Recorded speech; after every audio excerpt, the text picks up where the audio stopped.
Allahumma salli ala sayyidina Muhammad wa ala ali sayyidina Muhammad. Allahumma inna nas'aluka ilman nafi'an. Allahumma inna nas'aluka rizqan thayyiban. Allahumma inna nas'aluka amalan mutaqabbalan. Allahumma inna nas'aluka bi husnil khatimah. Allahumma inna nas'aluka ridhaka wal jannah wa na'udzubika min syahhatika wan nar. Allahumma innaka afuwun karim tuhibbul afwa fa'fu anna ya karim. Allahumma rabbana taqabbal minna innaka antas samiul alim wa tub alaina innaka antat tawwabur rahim. Rabbana atina fid dunya hasanah wa fil akhirati hasanah wa qina adzabannar wa adkhilnal jannata ma'al abrar ya aziz ya ghaffar ya rabbal alamin. Wa sallallahu ala sayyidina Muhammadin wa ala alihi wa sahbihi wa sallam. Subhana rabbika rabbil izzati amma yasifun. Wassalamun alal mursalin walhamdulillahi rabbil alamin. Nas'alukal ijabah bil barakah wal maghfirah. Al-Fatihah. A'udzu billahi minasy syaithanir rajim. Bismillahirrahmanirrahim. Alhamdulillahi rabbil alamin. Ar-Rahmanir Rahim. Maliki yaumiddin. Iyyaka na'budu wa iyyaka nasta'in. اهدنا الصراط المستقيم صراط الذين أنعمت عليهم غير المغضوب عليهم ولا الضالين آمين. Mari Bapak Ibu tiupkan ke telapak tangan kita bacaan suratul Fatihah kita sertakan dengan bersolawat kepada Rasulullah Sallallahu Alaihi Wasallam berharap mendapat rahmat Allah dan syafaat Kanjeng Nabi Muhammad Sallallahu Alaihi Wasallam. Allahumma salli ala sayyidina Muhammad wa ala ali sayyidina Muhammad.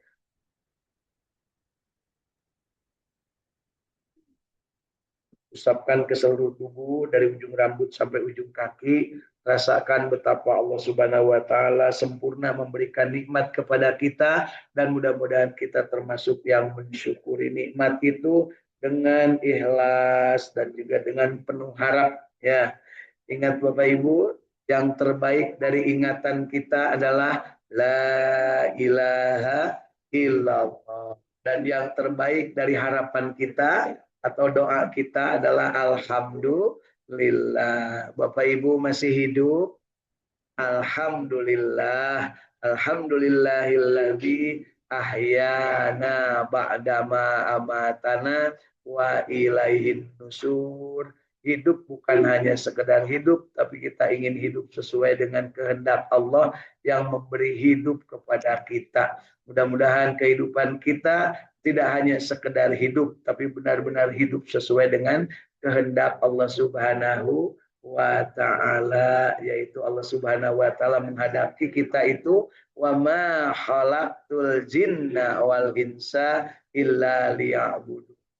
Tidak aku ciptakan jin dan manusia, kata Allah, melainkan untuk beribadah hanya kepadaku. Nah, dan ketika diperintahkan Allah seperti itu, maka ungkapkan dari dalam diri kita, iyyaka na'budu wa iyyaka nasta'in. Hanya kepada Engkaulah ya Allah kami menyembah, beribadah, dan hanya kepada Engkaulah kami mohon pertolongan. Dan ketika kita mohon pertolongan kepada Allah, pastikan memohon pertolongannya secara benar. Ya, ista'inu bisyabri wassalat. Memohon pertolongan yang benar adalah dengan cara sabar dan sholat. Sabar aplikasinya, implementasinya bisa dengan saum, pengendalian diri kita. Jadi Bapak Ibu yang berkeinginan sesuatu, mengharapkan sesuatu yang dikabulkan oleh Allah, maka dahuluilah dengan pengendalian diri, dengan saum, ya bahasa kita masuk keren disebutnya teh, dengan tirakatnya, baru kemudian berkehendak atau memohon. Kendalikan diri, kemudian baru memohon kepada Allah Subhanahu wa ta'ala. Pagi hari ini juga kita termasuk yang mengendalikan diri kita masing-masing, yaitu dengan menyiapkan diri, bangun sejak sebelum subuh, kemudian subuh bersama-sama ke masjid, berjamaah, kemudian tetap tinggal di masjid, membaca Al-Quran, berzikir, wirid, sholawat, dan beriktikaf. Ya, jangan lupa Bu, niatkan iktikaf. Jadi iktikaf itu bukan hanya 10 hari di Ramadan, sebentar pun bisa disebut iktikaf. Niatkan, ya Allah, saya beriktikaf tinggal di masjid ya untuk mendapat ridho Allah sampai dengan keluar matahari.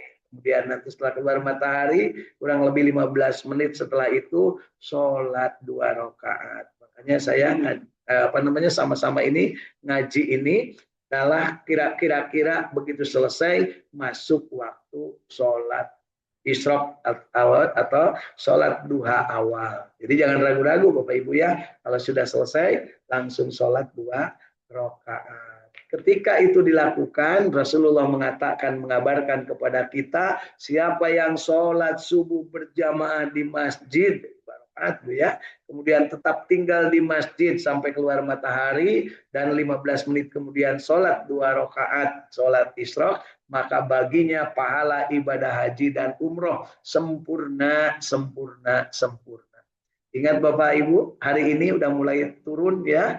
Kemarin penerbangan untuk Batam kloter pertama dari jamaah haji sudah kembali ke Indonesia. Insya Allah yang dari Kertajati mungkin mulai hari ini berangkat dan tanggal 3 sudah berada di Indonesia. Mudah-mudahan mereka selamat, berkah, dan mendapatkan haji yang makbul dan mabrur. Ya, insya Allah. Amin. Ya Allah, ya Rabbal Alamin. Kita yang tidak berangkat, mudah-mudahan juga mendapatkan keberkahan, berkahnya, dan kita bisa mendapatkan pahala ibadah haji dan umroh sempurna dengan melakukan 3 perkara. Sholat subuh berjamaah di masjid, tetap tinggal di masjid sampai keluar matahari, tunggu kurang lebih 10 atau 15 menit, kemudian kita sholat 2 rakaat sholat isyraq. Sama akan mendapatkan pahala ibadah haji dan umroh yang sangat sempurna.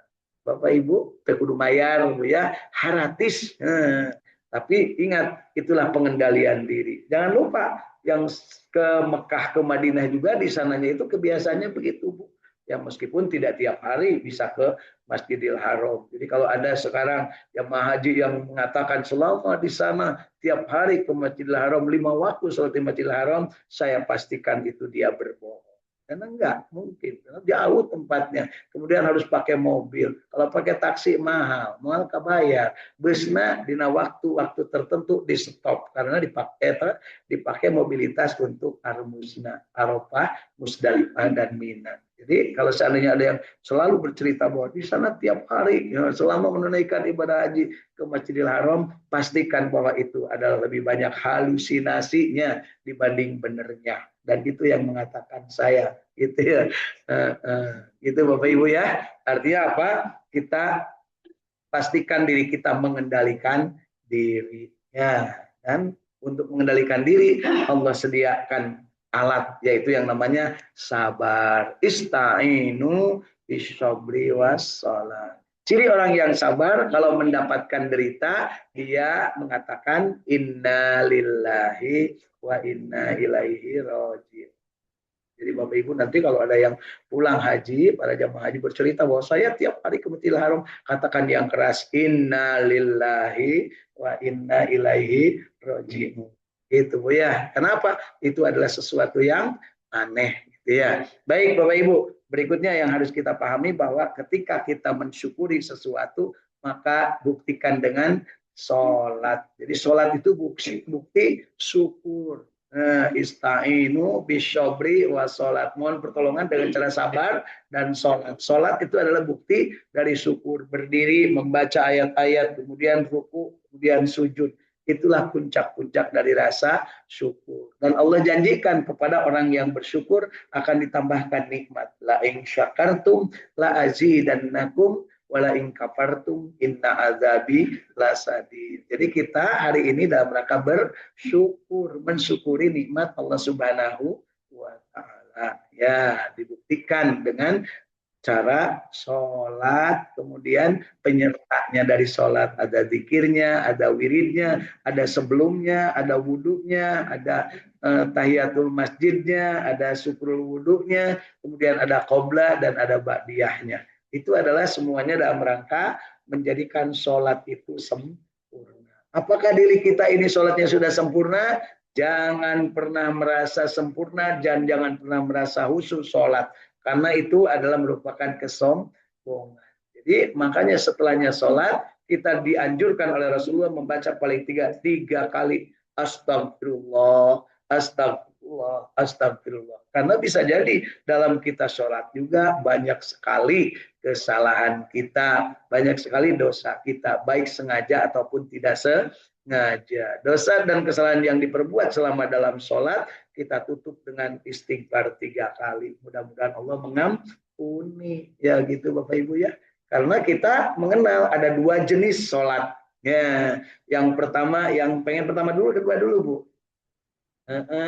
Yang pertama itu di surat Al-Mu'minun ya, ayat kedua, qad aflahal mu'minun alladzina hum fi sholatihim khashi'un. Nah, itulah yang harus dijadikan cita-cita kita untuk terus-terusan sholat dalam rangka ingin menjadi orang yang khashi'un dalam sholat, yang khusyuk. Yang khusyuk itu yang seperti apa? Yang di dalam sholatnya benar, di luar sholatnya juga benar. Alladzina hum 'anil lagwi mu'ridun. Nah, ketika di luar sholat mereka tidak berbuat yang lagoi. Lagoi itu sesuatu yang percuma, sesuatu yang tak ada artinya. Ngalamun, ngadekun, niupan haseup gitu punya. Eta teh lagoi ngaranna teh punya. Kurang sholat tapi haseup disedot terus ditiup. Eta teh berarti lagoi. Nah, jadi tojanya antara nudina sholat inna sholati wa nusuki wa mahyaya wa mamati lillahi rabbil alamin jeung nu dilakukeunana ya. Nah, terus ada ciri-ciri berikutnya dari orang yang khusyuk. Kemudian tipe sholat yang kedua atau jenis sholat yang kedua adalah yang disebut dengan alladzina hum an sholatihim sahun. Itulah yang disebut fawailul lil musallin. Kalau yang tadi adalah orang yang qad aflahal mu'minun.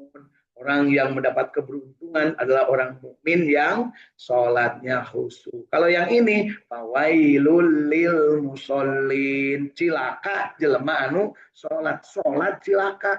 Ngomong kan gitu ya. Wailul lil musallin nukumaha alladzina hum an salatihim sahun alladzina hum yurauna wa yamnauna ma'un. Komplit itu teh Bu, jelema anu kitu mah geus mah salatna teu bener, terus manehna ria hayang kapuji jeung manehna teh naon Bu? Nganjurkeun hal-hal anu hade supaya berbagi. Jadi geus mah teu salatna khusyuk ditambah dengan ria hayang ketemu batur ditambah dengan lamun ka batur teh pelit alias koret sakalina barang beres sok hayang aya pamenta nu sejen sakalina kurban dibeja-beja supaya naon supaya kapuji kurban bapak presiden sekian miliar duitna duit kurang sugan teh duit manehna teh mah atuh pak presiden udah PT duit kurang duit pajak ya. Naudzubillah. Lamun pajakna Jumat umat muslim ngumpul teh naon? Ieu mah kan ari pajak aya umat lain non muslim. Berarti eta lain kurban. Ngaranna pupu jieun. Manehna kurban teu? Wallahu alam. Atuh aya meureunan, meureun kitu nya. Tapi nu alus mah Bu, mun kurban teh kudu lunasan heula hutang urang kakara. Ieu kan hutang negara ge loba, ger dipake ngabagi-bagi. Heeh. Jeung teu kabagian kabeh rakyat, ibu dia kabagian teh. Sudi teuing kudu ngaridokeun punya bejaan tuh ke Menteri Agama ya gitu ya. Ini harus disampaikan karena apa? Jangan sampai agama dijual jadi alat politik. Cenah orang di masjid tuh menang ngomong agama, tapi nu di luar sangeunahna. Gitu ya. Mari kita bersama-sama. Aya nu teu sujud syukur. Dan memang di dunia mah pasti aya nu satuju, aya nu teu sujud. T17. Nah, baik Bapak Ibu. Hari ini kita dari Saung Tahfidz Al-Quran Al-Ikhlas Sukamiskin, Arca Manik, Kota Bandung. Ya, sehat walafiat, segar bugar Bapak Ibu ya. Dan hari ini adalah kita akan lanjutkan bahagia kita istiqomah berjamaah baca Quran untuk kita pahami, untuk kita amalkan, untuk kita nikmati, dan untuk kita dakwahkan, kita sebarkan. Kalau yakin dengan kebenaran yang sudah kita dapat, kata Allah, waqur ja'al haqqu wa jahaqal batil innal batila kana jahuqa. Jadi tongsian Bu menyampaikan kebenaran mah. Jangan takut dengan apa yang menjadi kebenaran dalam keyakinan kita. Aina tuh lo baju penakut Bu. Kurcan pejabat man waralani geus jadi penjabat mah gitu punya ngeluh malah ngesahkeun hal-hal anu aneh anu dikeluarkan kudu geus jadi pejabat. Eta teh artina munafik. Hari keur teu jeneng manehna galak geus jadi manehna terus riuh itu punya anu halzam oge jadi halon gitu ya. Terus Bu ya.